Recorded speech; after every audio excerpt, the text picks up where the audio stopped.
have many collaborators that have been helping me out during all this project. For instance, Salvador Latorre, who is a research engineer at CIMNE, Miguel Masó, PhD student at CIMNE, Enrique Escolano and Claudio Zingerlin, both are research engineers at CIMNE that are collaborating with us in regards of the generation of the model from the DTM, and also well, they have been helping us in the generation of finite element mesh, and also Claudio is helping us in the implementation of our solution in the web application of PiPlates. And finally, Eugenio Oñate, who is full research professor at CIMNE and the director of CIMNE, who is actively collaborating with us in all different tasks in this project.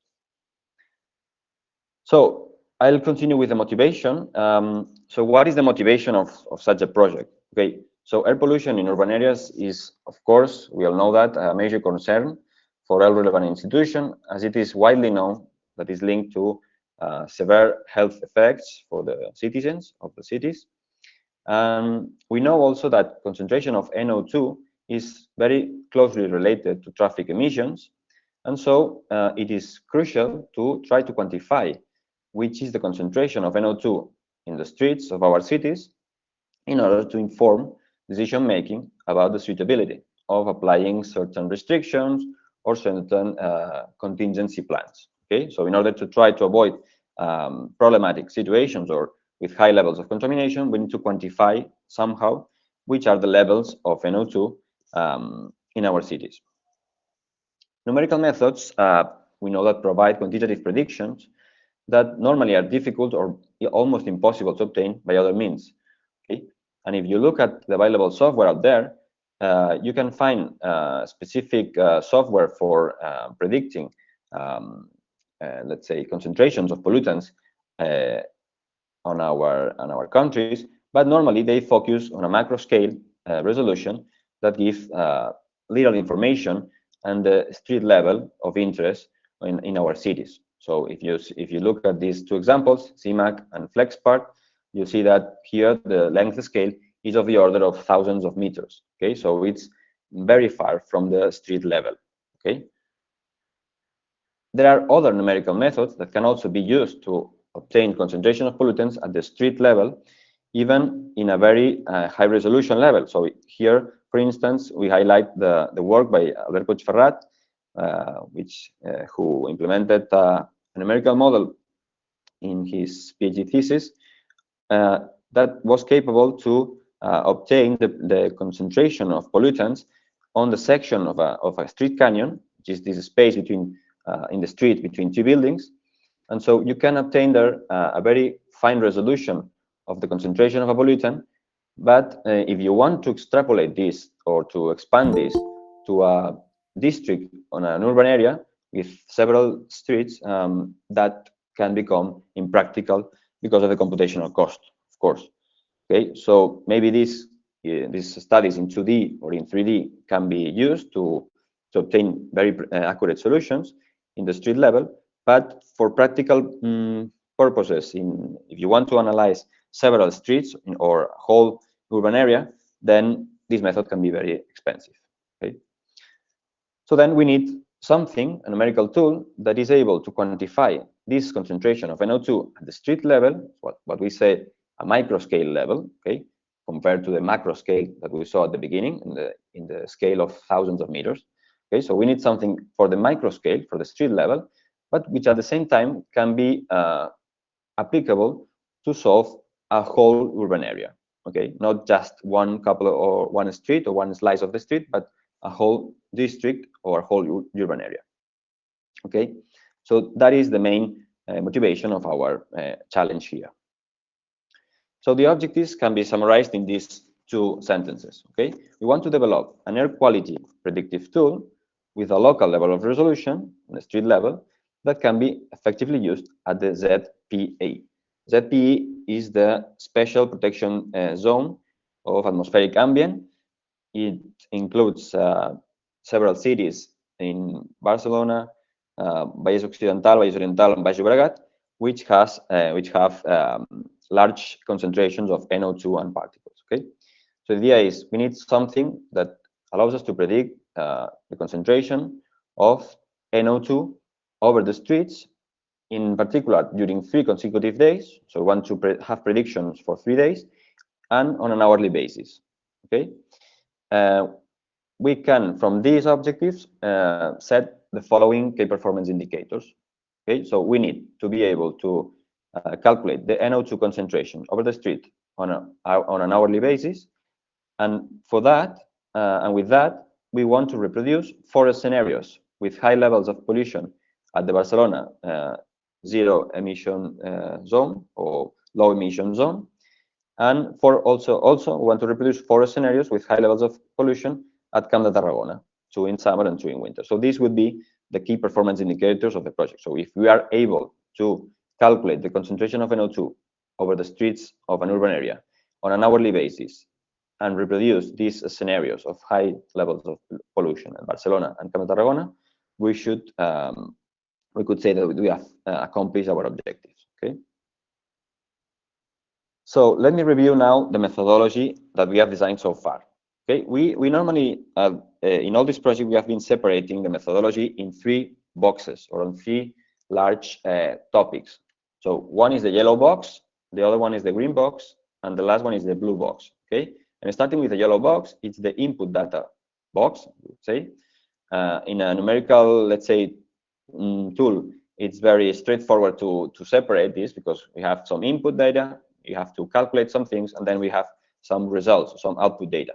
So we are going to split these 3 parts in the 3 boxes, okay, as I said. So the input data is the yellow box, and it's composed by the following data. The domain of interest, okay, so that's just the finite element mesh of the streets of our urban area obtained from the DTM of the domain of interest, of course. Then we have the simulation starting date. That's something which we manually enter. I will review this in a moment. We have also the simulation duration, the wind speed and direction at 10 meters height, which can be obtained automatically from MeteoCAD predictions, or it can be introduced manually. And then we also need the average daily traffic. Okay, that again can be something introduced manually, or it can be obtained automatically from an open database. I will explain it briefly now. So the domain of interest, in this case, I'm showing the example that we solved in the last months, which is a district in Barcelona composed by some streets in Eixample and Raval. This was a finite element measure of 150,000 elements, and we generate this from the streets polygons obtained from the DTM. Okay, so this is the first ingredient. We need the domain of interest discretized in a finite element mesh. Okay. So, well, I wanted to say that this domain of interest, of course, it's something that it's not as straightforward to obtain, but we got some sources. For instance, we can obtain the streets polygons from ICC, for instance, and then we need to perform this, well, the process of meshing, cleaning the domain, and so on. But once you have done this, you can reuse this domain of, or this discretized domain for many times. So it is something that you will be doing once at least. The rest of data, of input data, are the following. So the simulation starting date, this is one example. It is important to introduce the starting date of the simulation because we use this date to know in which work day or weekend day we are simulating. So it's important for us to know if we are simulating Monday, Tuesday, and Wednesday, simulating Fridays, Saturday, and Sunday, etc. Okay, so it's important to know the date we are simulating. Then the duration of the simulation, it can be 1 day, 2 days, or 3 days. And then we need to introduce the 2 keys inputs, which are the wind speed and direction at 10 meters height.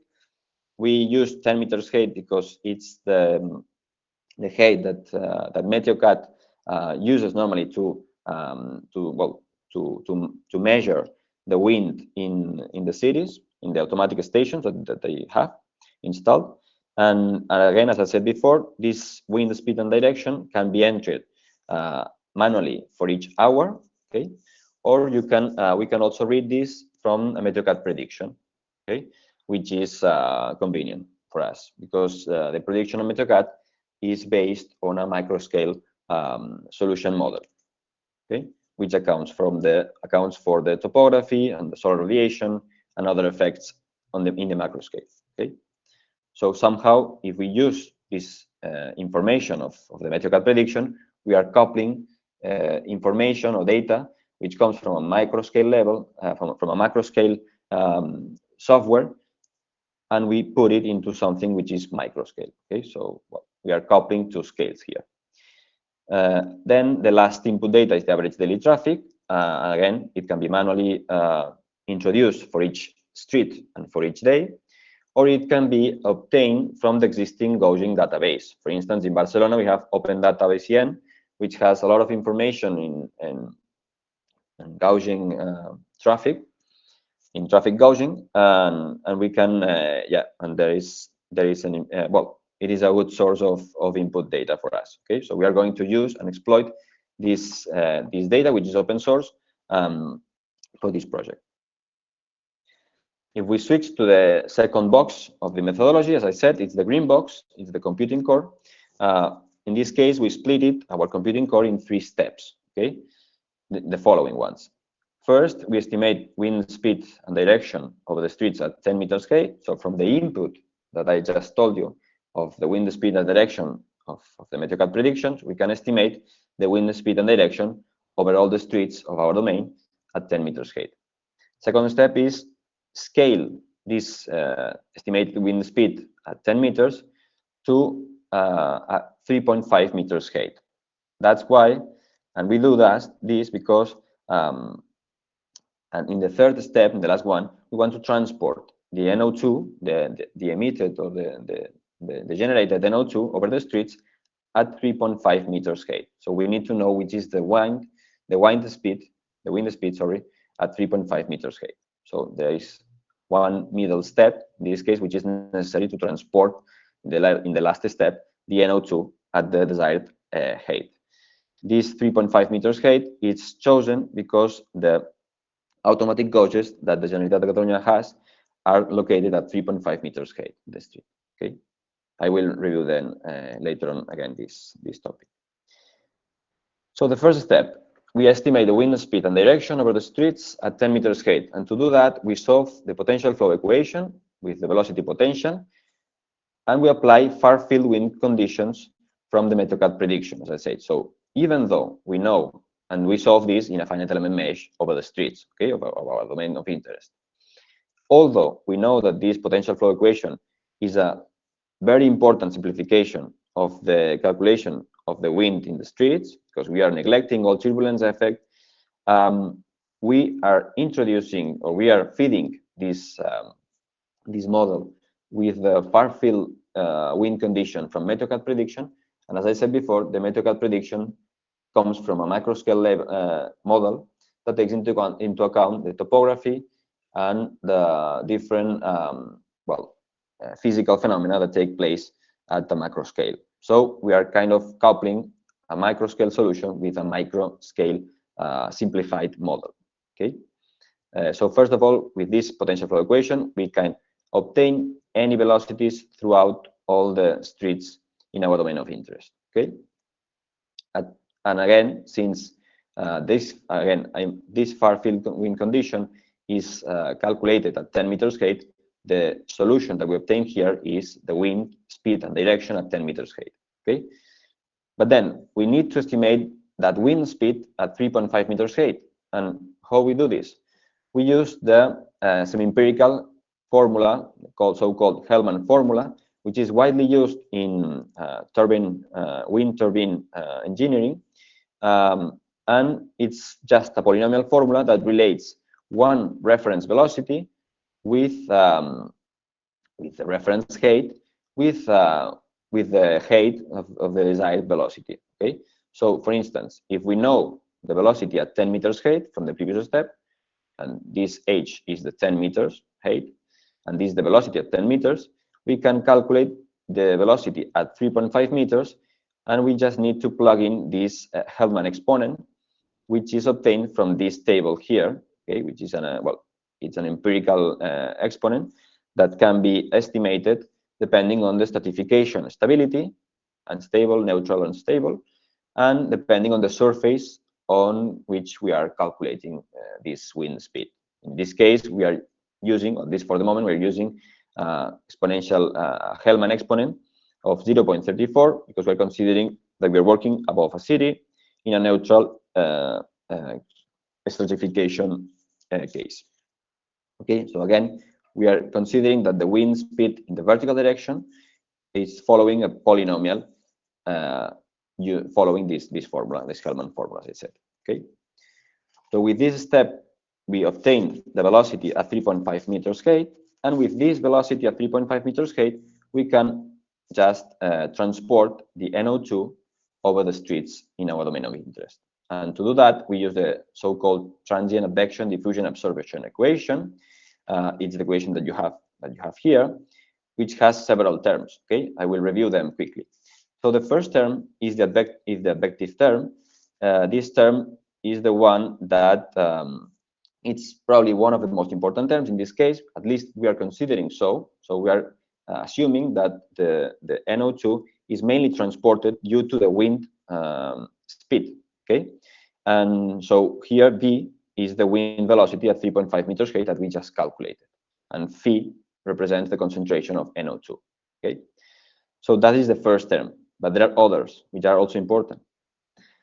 The second term is the diffusion term, and here D represents the conductivity matrix. The third term is the absorption term, and this is important because, as you all notice, you may notice, this is we are working in a 2D plane. Okay, I'm going back here. So this is the domain of interest. It's a 2D plane mesh with finite elements, and so in order to account somehow for the part of the NO2, for the portion of this NO2 that's leaving the plane, because there's nothing which is 2D. And if we just worked in a 2D plane and we were like generating NO2, at the end, all of our domain would be filled up with NO2, and that would be unrealistic. So we need to somehow account for the portion of NO2 that's leaving our plane of calculation. Okay, that's because of the turbulent effects that we neglected before. We need to account for the part of NO2 that's leaving our plane of calculation, and we do that through the absorption coefficient. Okay, so this coefficient kind of tells us which portion, in which proportion the NO2 that's generated in the streets is leaving our plane of calculation. It's absorbed somehow. Okay, and finally, we need to, of course, account for the source term. Okay, Q is the source term, which is it represents the hourly NO2 emission in the streets. Okay, so this source term will be generating NO2 at each street of interest in our domain of interest, and we calculate it using this formula here. So ADT, the average daily traffic, multiplied by an hourly factor. Okay, hourly factor means it's we calculate it using a graph typically like this one, which shows the typical daily pattern of the traffic through a day by the different hours. Here we are separating the weekend traffic from the workday traffic. Okay, so we can, knowing which is the day in the week that we are simulating, we can let's say reproduce, or we can recover the average hourly traffic just by multiplying this average daily traffic that we obtain from the Open Data BCN database and by this hourly factor. Okay, so we estimate the average hourly traffic from the average daily traffic and the hourly factor, which depends on, it relies on typical daily patterns through all the day. Okay, and then we multiply this average hourly traffic by something that we call emission factor, FE. What's this? This emission factor should account for the difference in the type of vehicles that circulate in a city, in an urban area, because it may be quite different, the type of vehicles that circulate in Mumbai, than the type of vehicles that circulate in Oslo, for instance. So if you have more, let's say, electric vehicles or vehicles that are zero emission, then you should know that the same traffic will reproduce or will generate a different amount of NO2. So this emission factor is designed to calibrate that. Okay, so with this we can somehow estimate the hourly NO2 emission for each street. Okay, taking into account that this average daily traffic depends on the street. The hourly factor could also depend on the street, or could be general for all the streets, and the emission factor is something general for all the city. Okay, so with that we have the source term, and we can, with all these equations, with all these terms, we can convect, we can transport the NO2, this phi variable here, the NO2 over the streets of the domain of interest. Okay, so finally, which are the output data? The blue box. I review the green, the yellow box, the input data, the green box, the computing core, and now the last box, which is the blue box, the output data. So the output data are, well, in this case, are two, and essentially the hourly wind speed and direction at 10 meters height. So the first step in our computing core is obtain this speed, this wind speed and direction at 10 meters height. Here we are representing in the left picture the arrows of the wind at each point in the streets in our domain of interest. Again, we are calculating the speed, the wind at 10 meters for two reasons. I repeat it. One is because the MetroCAD predictions that we can input are, well, we have information at 10 meters height. We have also information at different heights, but at 10 meters is one of the options that we can use. And also because we have MetroCAD automatic gauges placed all over the city at 10 meters. So in order to validate the velocities that we are calculating in our model, we can use this wind speed at 10 meters to compare it against the automatic, the automatic gauges that MetroCAD has located through all the city. Okay, which are called, or are inside what's called schema. Okay, the automatic network of gauges of MetroCAD. And then the second output data is the hourly NO2 concentration. Of course, we want to, from the very beginning, we said that our objective is to quantify the concentration of NO2 in an hourly basis all over the streets of our domain of interest. And in this case, we are calculating this concentration at 3.5 meters height. Okay, so that's why we scale this wind speed from 10 meters to 3.5 meters, and then we transport the NO2 at 3.5 meters. And the reason is because the reference data of the NO2 concentration, again, which comes from automatic gauges of Generalitat de Catalunya, from the SHUPCA network, are located at 3.5 meters. Okay, so with this, we can make kind of a fair comparison between what we can calculate and what Generalitat de Catalunya is measuring at the automatic gauges that they have placed all over the city. Okay, so here in the right part in the right picture, we see concentration of the scalar concentration of NO2 in these streets here. Okay, so we have these two output data that conform our blue box. Okay, so let me show you some preliminary results that we obtained last year. These correspond to the portion of Barcelona, the district corresponding to part of Eixample and part of Raval. We chose this part here of Barcelona for one specific reason, and it was because we have here on the left part an automatic gauge of SHUPCA, so an automatic gauge for measuring NO2 concentration in Barcelona Eixample. And here in the right part, we have an automatic gauge that measures wind speed and direction at 10 meters height. So it was a nice area because we could both validate the wind speed and direction and also the concentration of NO2. So we simulated, we applied our methodology in this portion of Barcelona. We simulated the NO2 concentration evolution. This video is showing a very fine time step solution. Okay, so we resolved this using the equation I showed you before, the transport equation, but we used a semi-explicit method that needs a very small time step. And that's why we see this very smooth transition of transport of pollution over the streets. But you should take into account that for the practical purposes, for the practical cases, we are not going to use this so refined or so precise, so accurate evolution in time, but we're going to solve just the NO2 concentration in an hourly basis. Okay, so the solution will be not so smooth, but it's effectively anyway.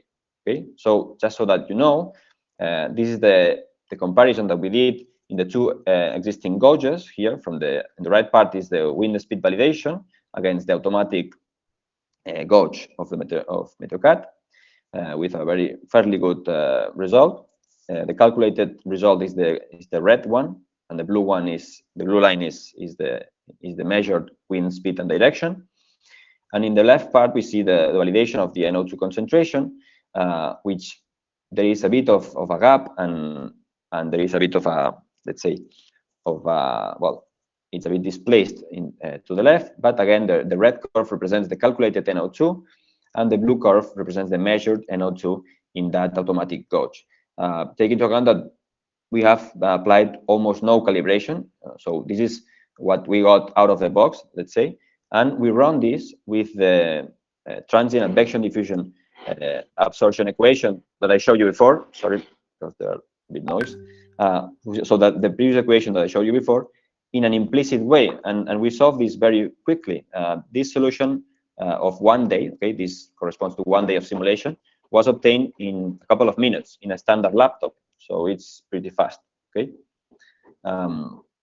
So let me just now show you which, well, how the web application looks like, okay, in which we are introduced, for the moment we have introduced, well, how would be the workflow of this application in the web, but bear in mind that this is still not, let's say, working. Okay? This is just like a static demonstration. Okay. So let me go, to this application, plates.simnet.com. I'm here in the challenge of air quality. Okay. I hope you can see it. This is the area of Barcelona that we calculated last time. Okay. It's a small district, again, just for this proof of concept, in which we had some Eixample streets and some Raval streets. And here we have the two gauges that I told you, the one measuring NO2 and the one measuring the wind speed and direction. And here we have some results already loaded. We can switch from NO2 concentration or velocity, okay? And we can go from 1 hour to another of this 1 day simulation that we perform just to test how the model works. You can zoom in and zoom out, okay? All the results are located exactly in its, so are geo-referenced, okay? So with a GeoJSON, in a GeoJSON format. And so you can obtain at every point in the domain the solution that you are looking for. And you can even press one or click over one of these points to obtain the evolution of the concentration of NO2 at each time, or the evolution of the velocity. Here, for the moment, we are showing the evolution of the velocity, okay, over the hours of 1 day of simulation in this case. Okay, these are the results that we have loaded. But if you calculated 2 days or 3 days, you could see, so 2 days, 3 days, or whatever. Okay. For the moment, we are here plotting just scalar values of velocity. So this is the norm of the velocity vector. But in the future, we expect to also be able to reproduce or to represent vectors of velocity, okay, as we showed in the presentation. So here we could load pre-calculated simulation. So if you have previously calculated something, you can go here and load a simulation like this one I'm showing here. But if you want to start a new case, then you can click here, okay, and you could start to introducing the data that I showed you before in the yellow box. Okay, so you should write a name for the simulation, pick a zone, okay, Barcelona, Tarragona. In this case, we are only showing part of Barcelona, but the idea is that you could either solve whole Barcelona urban area or Camp de Tarragona. You need to introduce the simulation date. The simulation duration is, as I said, 1 day, 2 days, or 3 days, and you can add a description if you want. Then you have the two key inputs, which are the wind speed and direction, and the ADT, the average daily traffic. Okay, and in those cases, in both cases, you can introduce them manually. So you could say, okay, I'm going to perform a 2-day simulation, okay, and I'm going to introduce day by day and hour by hour, okay, the speed, the wind speed, and the wind orientation. And you can also change here in the traffic box. You can choose any of the streets, okay. In this case, we simulated, or we used 9 streets to represent the source of NO2, but you could add more streets, of course. And just picking one street and defining the ADT for each state, you could manually input all the information that you want. But if you want to, if you don't want to put all this information manually, which can be cumbersome, you can just select automatic, let's say, input. And in this way, if you select one date, we would read automatically the wind speed and direction from the MeteoCAD prediction of that date, and for instance, in this case, that date and the 2 following dates. Okay, so or the 2 for the today and the next day, I would say. Okay, so this way it's much simpler to use this application, and the same for the transit. So for the traffic. So if you select the automatic input, it means that it will use the available data in the database of, in this case, of Barcelona. As I said, we would be using the 2019 database of traffic gauges, and with that we could use the model that I showed you in the methodology to calculate the sources of NO2 at each street, which will be in this case pre-selected by us. Okay, so in this case, if you want to simulate 2 days from this starting date and use everything automatic from MeteoCAD or from existing databases of traffic, you could send this to calculate, and you would get a message telling you that the simulation has started, and that you would receive an email when when you have results to load. Okay, so you could come here afterwards and load your results and see them in the platform here in the web. Okay, so that is the workflow or the behavior that it's expected for this application. As I said, we are working now. Well, I will show you now in the expansion of this area to the whole Barcelona, at least to a great part of it. Let me go back to the PowerPoint now to continue my explanation. So this was the web application. It's, as I said, it's a static demonstration, but we have some preliminary conclusions of the work done so far.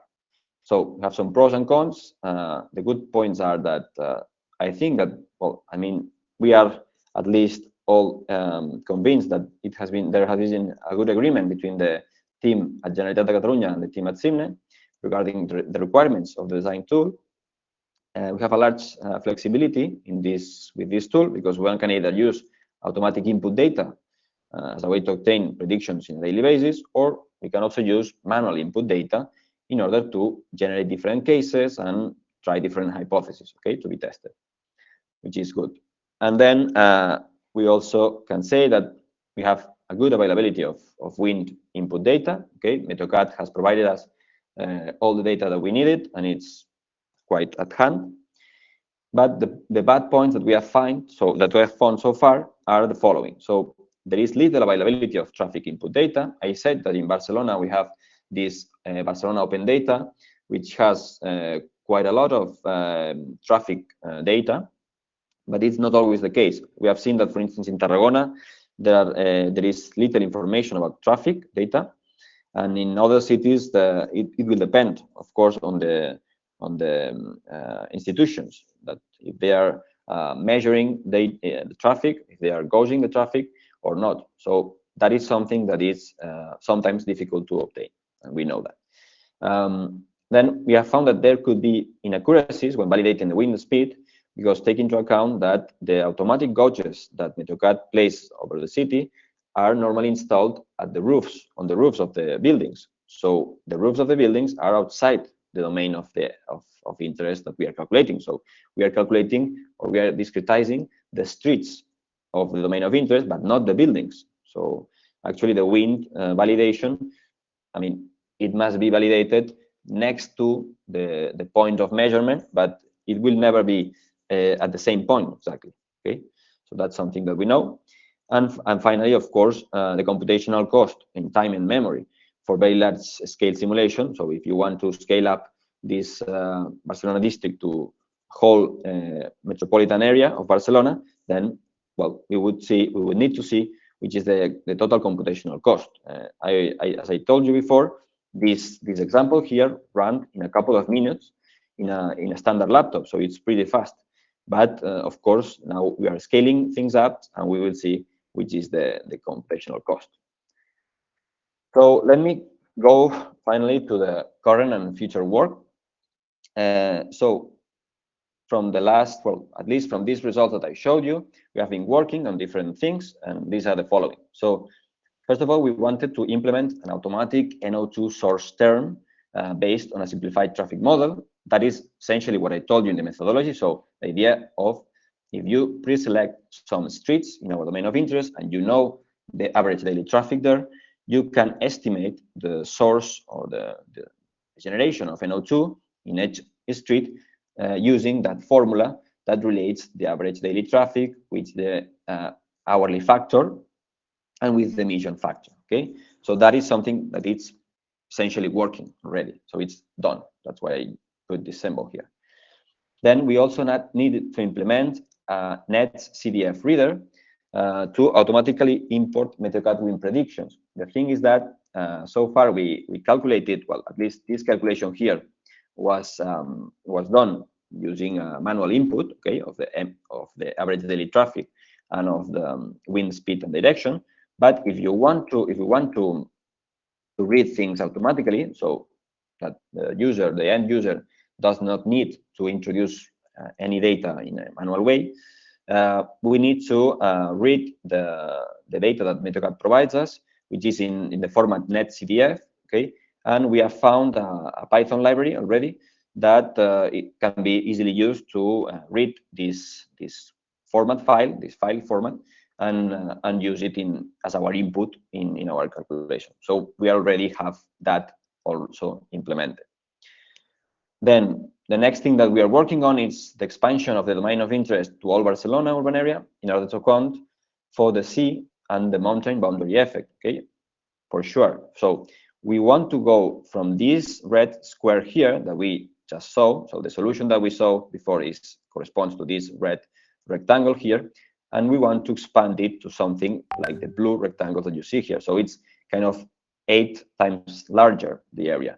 And why? Because we want to try to introduce in our model the boundary effect of the mountain, of cultural mountain, and also the effect that the sea has in the wind condition, in the wind condition, and in the, let's say, in the transport of NO2 in our streets. So in order to account for this, we had to scale up the model, of course. We have been working on this, and thanks to the work by Salvador Latorre, we have managed to generate the finite element mesh of all the streets in Barcelona. Even though it may seem simple, it's not that simple. I can assure you that this has bring us a lot of work. But as I said at the beginning, once you have this generated, you can reuse this model as many times as you want. And we have done this in a very modular way, so we can easily modify streets, modify the mesh as we want. And in this case, this mesh has virtually 1 million elements, so it's more than 6 times larger than the previous one. But as I said, given that we calculated the previous model in 2 minutes in a normal laptop, we believe that we can scale this up and solve it in a reasonable amount of time. Okay, so this is good news. We have already managed to get this mesh. Okay, all the streets are meshed, even though you can barely see it. We have finite elements all over the streets of the domain, and also outside of it, of course, in order to solve the potential flow problem in this domain. So what we are doing right now is that we are defining all relevant streets in Barcelona to be, let's say, the sources of NO2. I mean, we are going to select all those streets that are representative of the generation of the emission of NO2 due to traffic. Okay, so for instance, Diagonal, Aragó, Gran Via, etc. So all these streets that are relevant for the generation of NO2 in Barcelona. We need to, well, make all this list. We will have, well, quite a few streets, of course, because Barcelona, well, it's a bit large, but we also, once we know all these streets that we want to represent, we're going to collect all the available data from the average daily traffic available in open data of Barcelona, the Barcelona open data, and we're going to use the data of 2019. Of course, we are going to avoid the data of 2020 and 2021 for obvious reasons, but since we have data I think at least from 2017, something like that, well, we consider 2019 it's a good representation of the average daily traffic in all these streets. So right now we are working on this point, but there is still work left to do, at least up to June. The next steps are the following. So we want to validate the whole Barcelona model against the automatic gauges of Shubka, so from the Generalitat. Then we need to install the develop tool in the PiPlates web application. So not like a static demonstration, but let's say fully working application. And also we will write a user guide in order to help the end users to use it. We're going to generate the FEM mesh and also validate it, validate the tool in Camp de Tarragona. Okay, it's a different area compared to Barcelona, but the same methodology can be applied. The only difference in the model, at least, is that here we don't have a so dense urban area as in Barcelona. We have more, let's say, fields and some industries and some highways. But we think that we can manage this. Actually, I think that the model in this case will be easier to obtain because it's not so dense. But anyway, this is work to do. We also want to prepare a JCR article. We are thinking of a title just like the one I used in this coffee talk. So a microscale pollutant distribution model for urban areas. We would like to send it in the first half of 2022. We are also looking for possible international conferences where we can present this work. We have not identified yet the conference, but we will be looking through these next months. And also we are working on a possible project proposal that can use all the work done so far. And although it's not closed, we have been talking recently with a company which is called Artificial Civil Works, who would be interested probably in using this technology to assess the representativity of the automatic gauges in urban areas. So to know whether they are representative of the pollution and whether they can be, well, they are useful in determining the amount of NO2 produced. Finally, we will have to summarize the requirements for a final product that uses all the work done in this challenge 4 of the PiPlates project. Okay, I prepared just a Gantt chart with the remaining tasks that I listed. The project is supposed to finish at the end of June. Okay, that's why I printed this like this. But the idea is that all these tasks should be done gradually throughout the next 5 months. Okay, and that's everything by my side. Here we have the contact of my contact and also Xavier Guinart and Eva Perez emails, just in case that you want to write us asking or anything related to this project. And thank you very much for your attention. That's all from my side, by my side.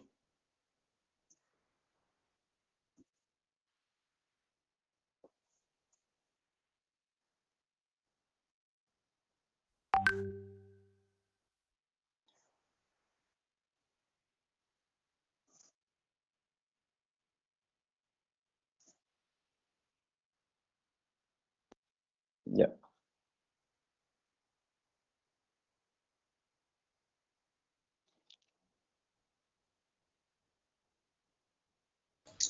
Are you using some special technique for the convection diffusion to ensure that you have no overshoots and undershoots? Yeah, thank you, Ricardo. Yeah, the transport equation that I showed you before here,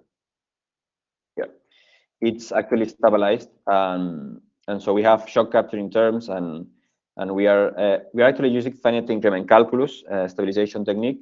But yeah, we have a shock capturing term and other stabilization terms for the absorption, so that we don't have, let's say, severe undershoots or overshoots. Yeah, otherwise it would be impossible to solve this implicitly. Yeah, we actually tested this. Well, first of all, we tested this with PFM2 in a semi-explicit way.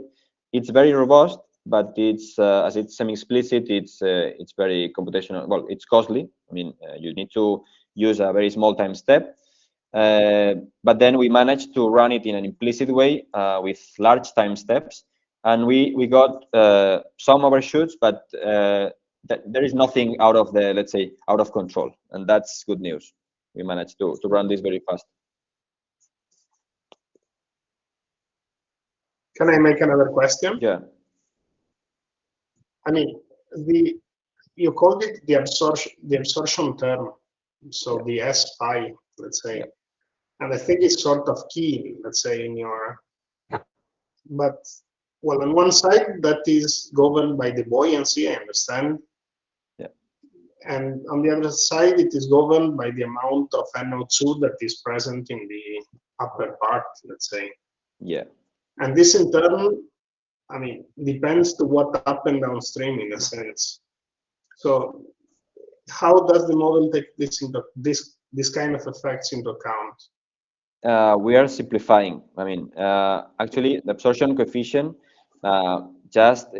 it's, well, the absorption term just represents that part of the transported substance that's leaving, that's absorbed from the domain of calculation. And we are using this in a, let's say, an engineering way to account for the part of NO2 that is leaving this calculation plane. We could say that we are calculating here, but of course the NO2, because of turbulence, it's going to go up and leave. And so we are simplifying things. I mean, of course we know that there are many buoyancy effects here, temperature effects. There are many effects here that take place in a street canyon, and we are simplifying them greatly. But this is something that it's a trade-off. Okay. But that will be, I mean, one thing is that you are considering the diagonal or the Avenida de Roma or Ago or something, very wide streets. Yeah. Something different is if you consider Raval. Yeah, I mean, you mean, okay. Yeah, we could, okay, I understand. Yeah, there is, yeah, we could actually introduce, let's say, anisotropies in the domain, okay? Yeah. So we could say that these streets behave differently than these streets because they are very narrow or they are wider. And actually, we could also, for instance, here there is a park here. We could say that this park has trees and it has some obstacles to the transport of air and pollutant. And we could consider this in a simple way just by defining different materials, okay, different streets, different surfaces. For the moment, we are not doing this. We are starting from the simplest possible model, but we plan to do this in the future. So we want to refine this, and we want to introduce in enhancements. And of course, one would be that, so representing each street, for instance, with different materials, because as we said, it's not the same one narrow street than one wide street, like diagonal, or one park does not behave like one street. So we are aware of that, and we're going to consider that, but in the future.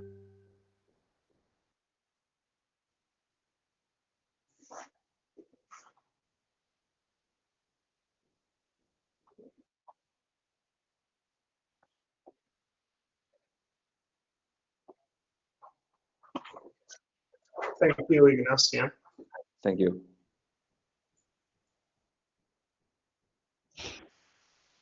Yeah. The thing is, since I am in full screen, I can't read anything. Can you read it for me, or?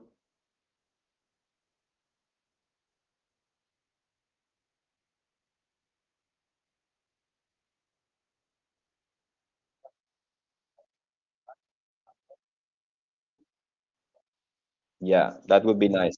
Yeah, I mean, one other possibility that we thought of, I mean, what we did here, calculate the source term, it's just a very simplified way to obtain a source term of the pollution just from the traffic, from the average daily traffic. But we are aware that this is a very simplified model, and ideally, we would like to obtain this hourly NO2 emission from a traffic model. We studied different options, different softwares of traffic modeling, and the thing is that they are not so simple actually, and the solutions that are available out there are normally not free software, and that they could be used. Of course, we could I mean, we could teach some engineers to use it, and we could of course integrate this. I mean, the only requirement would be that, okay, you just run the traffic model, if possible, as fast as possible, and then with that traffic information, calculate this source term in a more, let's say, accurate way.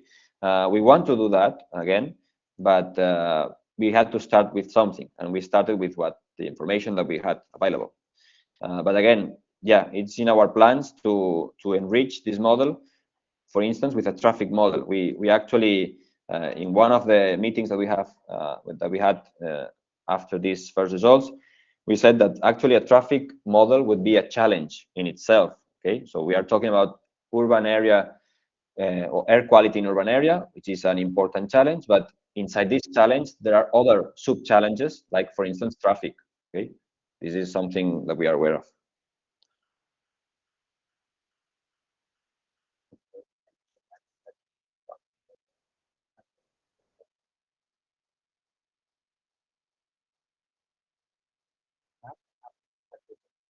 Yeah,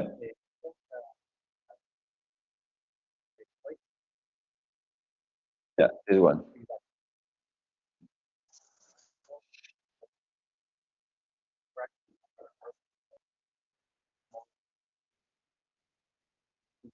Yeah, yeah.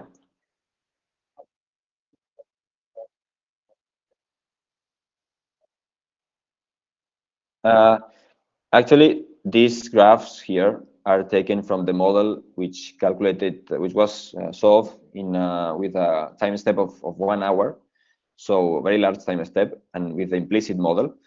And so, and we compare this with the results obtained with this PFM2 semi-explicit model with a time step of 3.6 seconds, so 1,000 times slower, I would say, and the results were pretty much the same. So they didn't change much.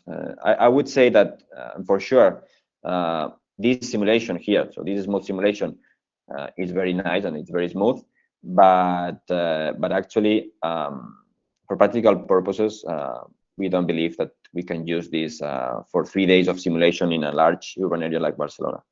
But anyway, yeah, no, it's important to show, to understand what we are doing. I think that's why we put this video here, because you can visualize easily what we are doing. But the thing is that for practical purposes, we cannot afford to run this with so little time step. Okay, but yeah, no. The results of both cases were very similar. Yeah, that's why we managed to say, okay, we're going to use the implicit model and hope that it works as we expected in the large scale problem of the whole Barcelona city.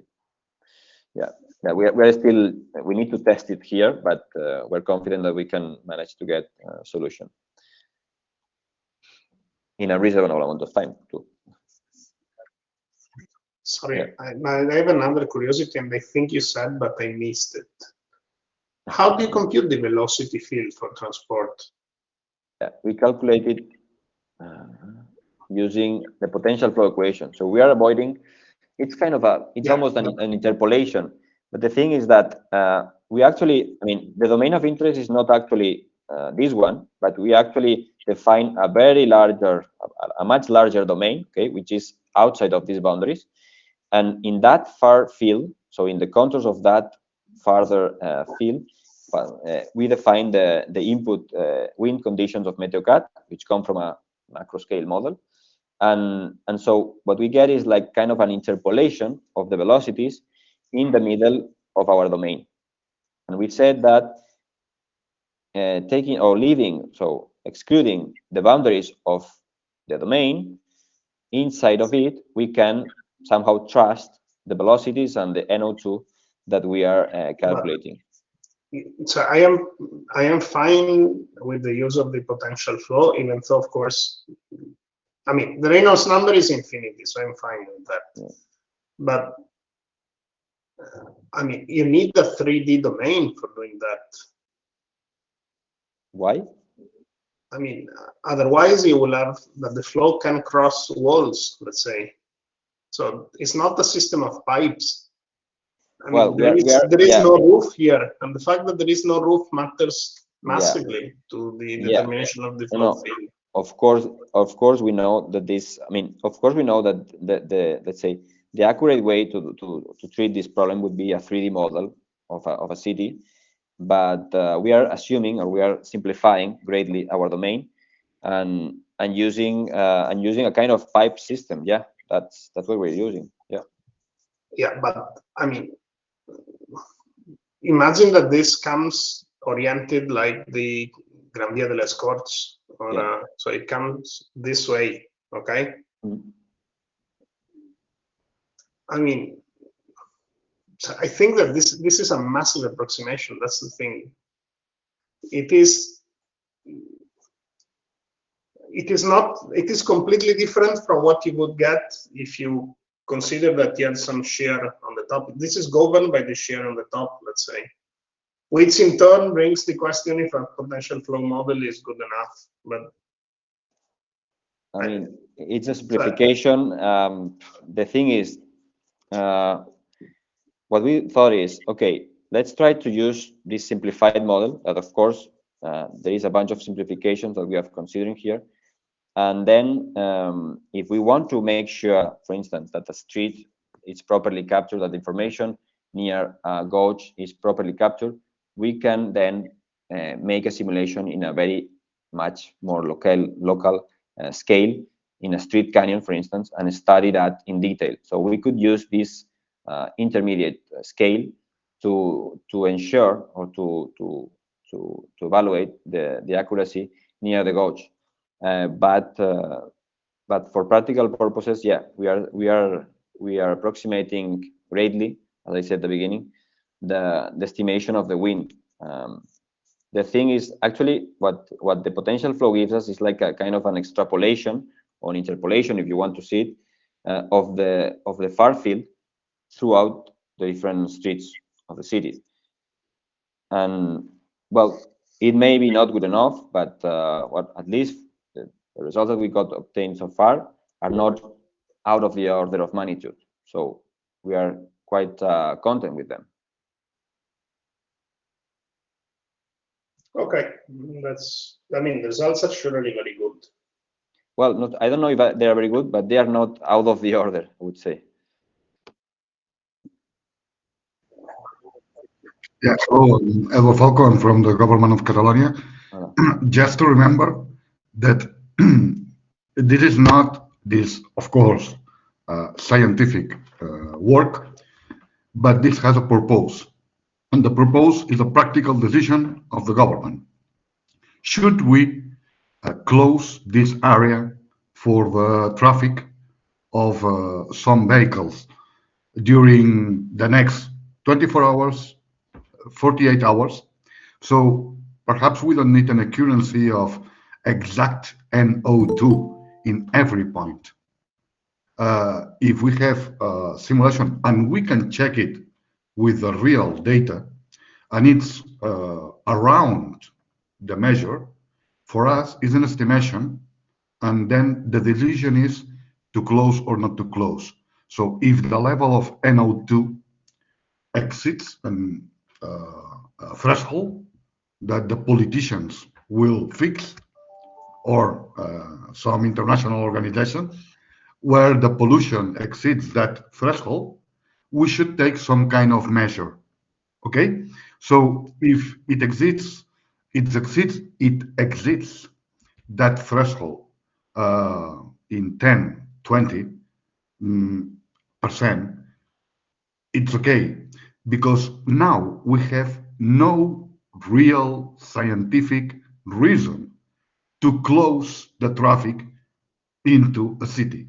So, okay, perhaps the scientists can try to get more accurate, can make, but if this is not a very heavy model to run, and we can have something that we have checked that it's around the level for the government, at least we have a real scientific reason to take our decisions. Okay, if we implement that, during the years we will try to be more accurate, to be more specific, but I think that the relevant is to solve a problem that right now no public administration has solved. And it's to have a scientific model that we can advance and explain our decisions. So more than if I prefer to check the model with the real data and say, okay, if it's more or less, for me, at least I have one new tool to take the decisions. And I have a new tool to explain that to the citizens. That's the important thing. And I think that in this way, I want to thank you, the team, because in this way we can advance to political decisions that are reasonable and we can explain to the citizens. That's all. Thank you. Thank you, Albert.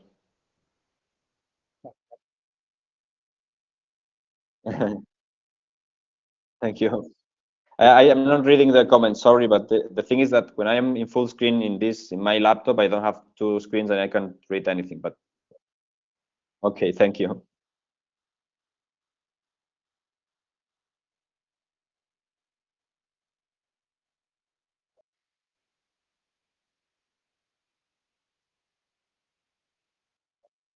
Yeah.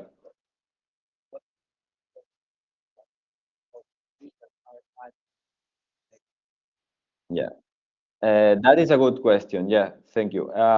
Actually, I think that it's not that simple to answer that question because that is the next step. Okay, so this is a tool that will provide more information, as Eduardo said, to the administrations, more accurate or less accurate, but it will provide some information based on a simplified physical model, very simplified physical model, but it's a fast and practical model.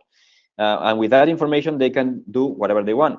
They can decide to close the street, close a series of streets around that area, or we could even think of, in the future, I'm imagining, a model that learns from measurements and from results of the predictions, and that can say, okay, the best thing, because you can, after saying, okay, imagine that I obtain here a very large estimation of NO2, and I say, okay, this is dangerous. How can I make this decrease? And you could use this model to test different situations. So for instance, cutting the traffic in some streets or reducing the traffic in some streets, something like that. And you can evaluate if that would help decreasing the estimated NO2. So by trial and error, you could actually run several simulations if they are fast enough to see which behaviors you obtain depending on your actions that you take.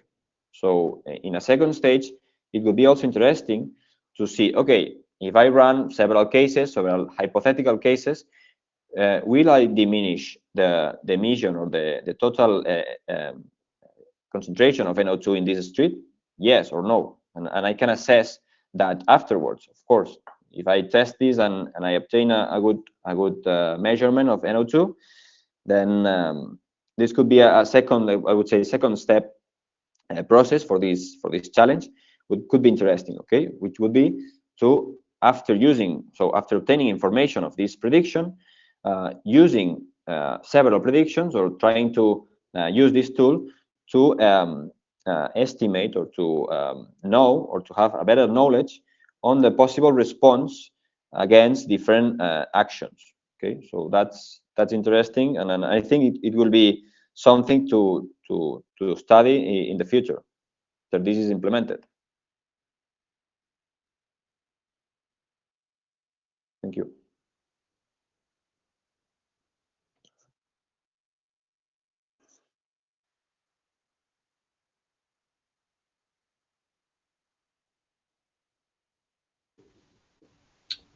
Yeah, can I? No, thank you. I would like to thank Ignasi for this work and also all the comments, and particularly that of Eduard pointing out the practical goal of the project. I think this is a great challenge for us. We have developed scientific models to make very accurate predictions, but all these models assume that we have good data, good knowledge of the data. And here we're facing reality where we have many uncertainties. Yeah? So I think our model has to be accurate enough in the context of the accuracy of the data. And I think we will converge in time with more knowledge of the data, which involves wind, involves traffic. Don't forget the traffic is also a transient data. And so I think this is the this is the version 0.1, but already with some use of what will be in the future. I think inevitably, the future will go in this direction to have a tool that will tell us how we can move around the city, avoiding pollution, or how we can minimize pollution. But I think the models, my opinion is the computational models today are more accurate in themselves than the data that we have. So we should work in parallel, trying to implement actions that will get us more data. There are not so many points where we can have this data in the city. And this is part of the objectives of the future of this initiative of the government, that I think is a great challenge for us to prove that we have developed useful models and that we have also knowledge on what is the next steps in terms of good data that we will need to reach a useful tool. So it's challenging times ahead. So we're looking forward to that. Thank you. Thank you, Eugenio.